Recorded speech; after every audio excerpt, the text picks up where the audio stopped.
So hi friends, welcome to ఇంటి వంట. ఇవాల్టి యమ్మీ అండ్ టేస్టీ రెసిపీ వచ్చేసి రెస్టారెంట్ స్టైల్లోలా మీకు చోలే భటూరే రెసిపీని చూపించబోతున్నాను. పర్ఫెక్ట్ టిప్స్ అండ్ ట్రిక్స్తో పాటు మీ ముందుకు వచ్చానండి. భటూరే చక్కగా పొంగాలన్నా లేకపోతే కర్రీ చాలా టేస్టీగా రావాలన్నా ఈ వీడియోని కంప్లీట్గా చూడండి. మరి ఆలస్యం చేయకుండా వెంటనే ప్రాసెస్లోకి వెళ్ళిపోదాం పదండి. ముందుగా ఇక్కడ ఒక బౌల్లోకి 2 కప్పుల వరకు మైదా పిండిని తీసుకుంటున్నాను.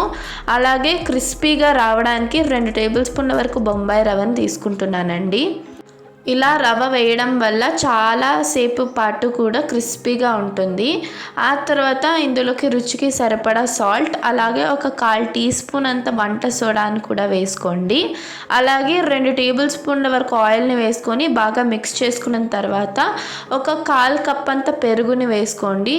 వేసుకున్న తర్వాత అది ఒకసారి మిక్స్ చేసి ఇప్పుడు కొంచెం వాటర్ వేసుకుంటూ సాఫ్ట్ డో లాగా మిక్స్ చేసుకోండి. దీన్ని ఒక 1/2 అవర్ పాటు అలా సైడ్కి రెస్ట్ ఇవ్వండి.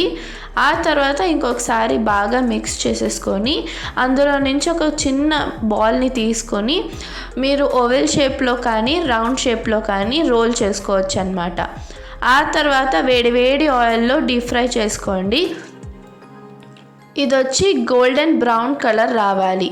ఈ విధంగా వచ్చిందంటే సరిపోతుందండి. అంతే అండి, మన భటూరే అనేది రెడీ అయిపోయింది. ఇప్పుడు చోలేలోకి వెళ్దాం. ఇక్కడ చూడండి, నేను 1 కప్ అంతా బుడ్డ శనగల్ని నానబెట్టుకున్నాను అనమాట, ఒక ఓవర్ నైట్ పాటు.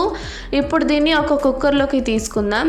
ఇప్పుడు ఒక క్లాత్ని తీసుకొని అందులోకి 1 టీ స్పూన్ వరకు టీ పౌడర్ని, అలాగే స్పైసెస్ అండి, బిర్యానీ ఆకు, దాల్చిన చెక్క, మరాఠీ మొగ్గ, యాలకులు, స్టార్ అనైసా, లవంగాలు, జాపత్రి ఇవన్నీ వేసి ఆ క్లాత్ని ఇలా టై చేసేసేయండి. ఈ స్పైసెస్ వేయడం వల్ల కలర్ అనేది చాలా బాగుంటుంది. ఇప్పుడు ఆ కుక్కర్లోకి వేసేసుకోండి. అలాగే 2 బిర్యానీ ఆకులు ఇందాక చెప్పినట్టు వేసేసుకోండి. ఆ తర్వాత ఇందులోకి రుచికి సరిపడా ఉప్పు, అలాగే ఒక 2 కప్పులంతా వాటర్ని తీసుకోండి. తీసుకున్న తర్వాత ఒక 4-5 విజిల్స్ బాగా ఉడికించండి. మనకి బుడ్డ శనగలు అనేది చాలా సాఫ్ట్గా ఉడికిపోతుంది. ఆ తర్వాత ఇందాక మనం వేసిన క్లాత్ని అలాగే బిర్యానీ ఆకుని పక్కకు తీసుకోండి. అలాగే మనము ఈ బుడ్డ శనగల్ని అలాగే వాటర్ని కూడా సెపరేట్ చేసి పెట్టుకోవాలి. ఇప్పుడు స్టవ్ ఆన్ చేసుకుని ఒక కడాయి పెట్టుకొని అందులోకి 1 టేబుల్ స్పూన్ వరకు ఆయిల్ని వేసుకోండి. ఆ తర్వాత రఫ్గా చాప్ చేసి పెట్టుకున్న ఆనియన్స్ని వేసుకొని దాన్ని కూడా బాగా ఫ్రై చేసుకోవాలన్నమాట. మనం వచ్చి ఇక్కడ మసాలా పేస్ట్ ప్రిపేర్ చేస్తున్నాం కర్రీ కోసం. అలాగే ఇప్పుడు రఫ్గా చాప్ చేసుకున్న టమాటోస్ని కూడా ఒక 1 కప్ వరకు వేసుకోవాలి. 1 కప్ తీసుకున్నానండి నేనైతే. ఇప్పుడు టమాటో సాఫ్ట్ అయ్యేంత వరకు ఇలా కుక్ చేసుకొని ఆ తర్వాత మిక్సీ జార్లోకి వేసుకొని స్మూత్ పేస్ట్ లాగా గ్రైండ్ చేసుకోవాలి. వాటర్ ఏం వేయద్దు. ఇప్పుడు మరో పక్కన స్టవ్ ఆన్ చేసుకొని ఒక కడాయి పెట్టుకొని 2 టేబుల్ స్పూన్ల వరకు ఆయిల్ వేసుకొని ఆయిల్ వేడెక్కాక 1 టేబుల్ స్పూన్ వరకు అల్లం వెల్లుల్లి పేస్ట్ని వేసి పచ్చివాసన పోయేంత వరకు కూడా ఫ్రై చేసుకోండి.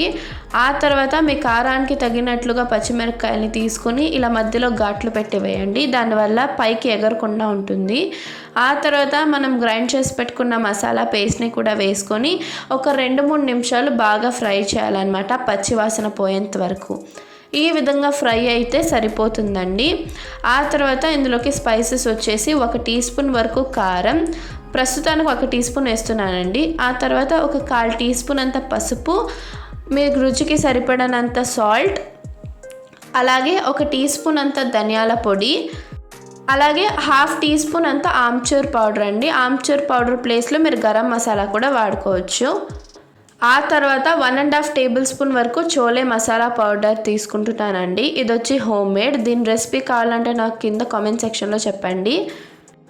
వీటన్నిటిని బాగా మిక్స్ చేసుకొని బాగా ఫ్రై చేసుకోవాలన్నమాట. ఇలా బాగా ఫ్రై అయిన తర్వాత ఇందాక మనం ఉడికించి పెట్టుకున్న బుడ్డ శనగల్ని కూడా వేసుకోండి. ఆ తర్వాత అది కూడా బాగా మిక్స్ చేసుకోండి, ఉప్పు కారాలు బాగా పట్టే విధంగా. ఈ విధంగా బాగా మిక్స్ అయిన తర్వాత దీనిపైన మూత పెట్టి ఒక 2-3 నిమిషాలు మీడియం ఫ్లేమ్లో కుక్ చేసుకోండి. మనకి మసాలాలన్నీ బాగా పడతాయి ఈ విధంగా.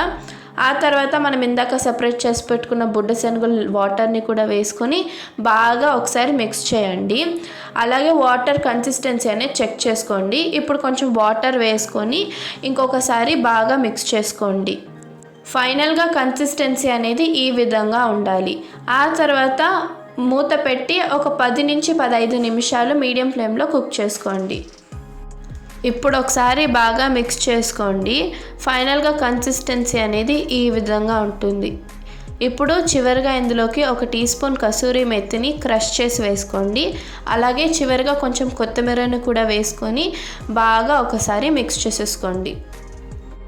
చూడండి, ఫైనల్గా కన్సిస్టెన్సీ అనేది ఈ విధంగా ఉంటుంది. అంతే అండి, మీ చోలే భటూరే అనేది రెడీ అయిపోతుంది. మీరు కూడా ట్రై చేసి ఎలా ఉందో నాకు కామెంట్ సెక్షన్లో చెప్పండి. Thank you for watching. Please like, share and subscribe to my channel. Bye bye.